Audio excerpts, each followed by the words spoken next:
बद्री विशाल।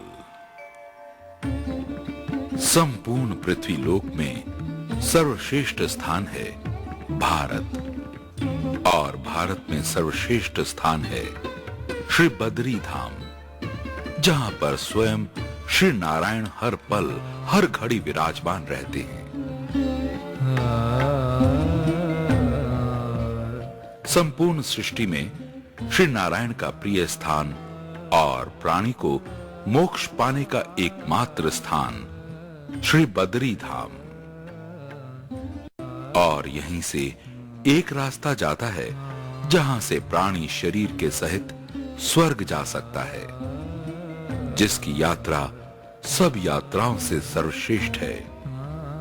और ये स्थान है स्वर्गारोहिणी, यानी कि स्वर्ग जाने का दुनिया में एकमात्र स्थान। स्वर्गारोहिणी, जहां से धर्मराज युधिष्ठिर शरीर के सहित स्वर्ग गए। अतः ये वही स्थान है जहां पर युधिष्ठिर को लेने के लिए पुष्पक विमान आया था।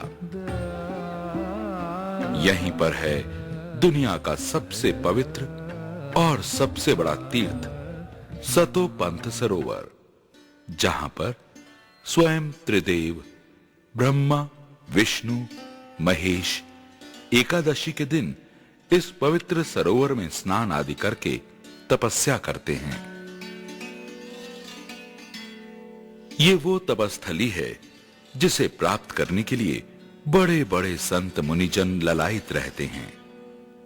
आइए अब हम आपको सतोपंथ, स्वर्गारोहिणी, चक्र तीर्थ, सहस्त्रधारा, लक्ष्मीवन, वसुधारा एवं बद्री धाम के अन्य पुण्य तीर्थों की यात्रा कराते हैं, जो कि हर प्राणी के लिए अति दुर्लभ है। ये यात्रा वो ही मनुष्य कर सकता है जिस पर भगवान की अति कृपा हो। ये स्वर्ग यात्रा सर्वप्रथम 5 पांडवों ने की थी, परंतु स्वर्गारोहिणी तक केवल धर्मराज युधिष्ठिर ही जा सके। भारत की 4 दिशाओं में 4 धाम विद्यमान हैं, जिनमें से सर्वश्रेष्ठ धाम श्री बद्री धाम को ही माना गया, क्योंकि इस धाम को शास्त्रों, वेद पुराणों ने भूवैकुंठ के नाम से जाना है।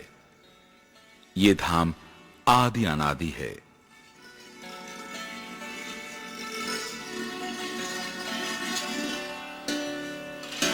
और जब श्री नारायण आत्मचिंतन के लिए यहां पर आए, तो उनकी योग माया पर्वतों के रूप में चारों ओर उतर आई।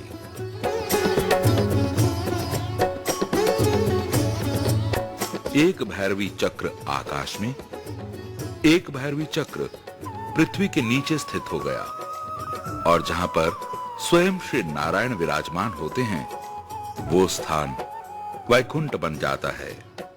अतः जहां बद्री नारायण रहते हैं, उस भूमि को वैकुंठ कहते हैं।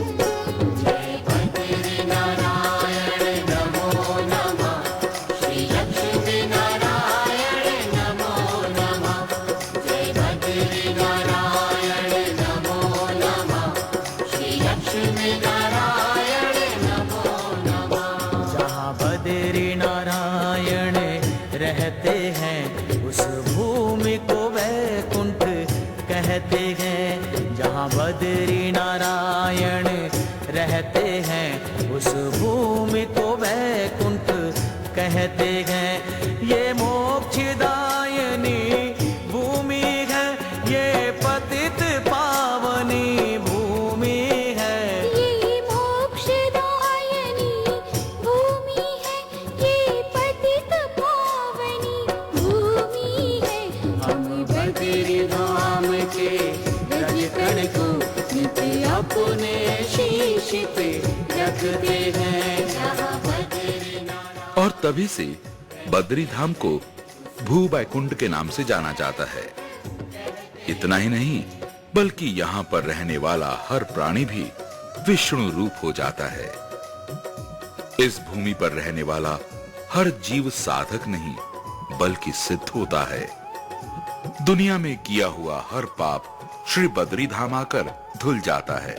नारायण की नगरी गए ये, जग कल्याणी नगरी गए ये, अलकनंदा धारणी नगरी। जहाँ पाप सभी के कटते हैं, उस भूमि को वैकुंठ कहते हैं। जहाँ पाप यात्री श्री बद्री धाम की यात्रा बस के द्वारा या अपने वाहनों के द्वारा रास्ते में सुंदर घाटियों, सुंदर रास्तों से होकर प्रकृति के सौंदर्य का आनंद लेते हुए श्री बद्री धाम पहुंचते हैं।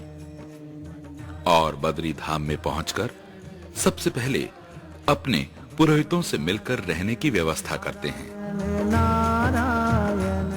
दूसरे दिन तप्त कुंड में स्नान आदि करते हैं। ये तप्त कुंड पंचशिलाओं के मध्य है। यहाँ पर गर्म जल का कुंड है। ये गर्म जल भगवान बद्री विशाल के चरणों से आता है। भगवान का अद्भुत करिश्मा देखो, एक तरफ इतना गर्म जल कि हाथ नहीं लगाया जाता और दूसरी ओर मां अलकनंदा का इतना ठंडा जल कि हाथ डुबोया नहीं जाता। सच पूछिए, दोनों जल प्रभु के चरणों से ही निकलते हैं। यात्री यहाँ पर स्नान करके अपने पुरोहितों से पूजन आदि करवाते हैं। श्रीमन नारायण नारायण नारायण। यहाँ पर दान देने से अक्षय पुण्य प्राप्त होता है। विष्णु नारायण नारायण नारायण।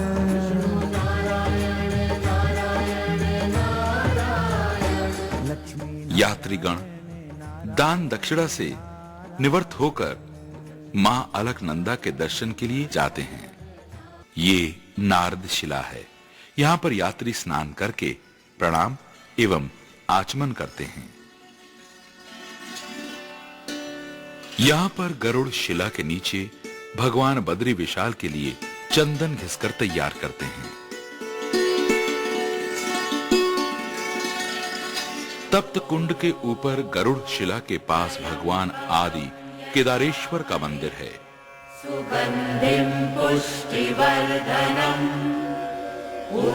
यात्री को सर्वप्रथम आदि केदारेश्वर के दर्शन करके ही श्री बद्री धाम जी के दर्शन करने चाहिए, तभी यात्रा सफल होती है।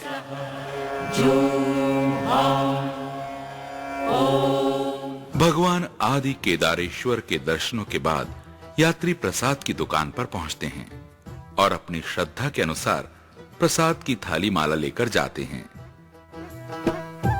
यहाँ पर तुलसी की माला या फिर हिमालय के फूलों की माला चढ़ती है। इस माला की विशेषता यह है कि ये कभी मुरझाती नहीं और हमेशा ताजी दिखाई देती है। भगवान बद्री विशाल की पूजा अर्चना अभिषेक आदि का अधिकार केवल केरल के नंबूदरी परिवार के ब्राह्मण को ही होता है। ये ब्राह्मण बाल ब्रह्मचारी होते हैं, अतः ये भगवान बद्री विशाल के प्रधान पुजारी हैं। इन्हें रावल जी कहते हैं। नारायण श्री नारायण। श्री रावल जी जब भी भगवान बद्री विशाल की पूजा अर्चना या भोग लगाने के लिए जाते हैं, इन्हें उतनी ही बार स्नान करना पड़ता है। अतः जब भी रावल जी भगवान की पूजा के लिए जाते हैं, इन्हें बड़े सम्मान के साथ लेकर जाते हैं। रावल जी के सम्मान में इनके आगे एक स्वर्ण की छड़ी लेकर चलते हैं। श्री रावल जी को उस समय कोई भी नहीं छू सकता। इस बात का बड़ा ही ध्यान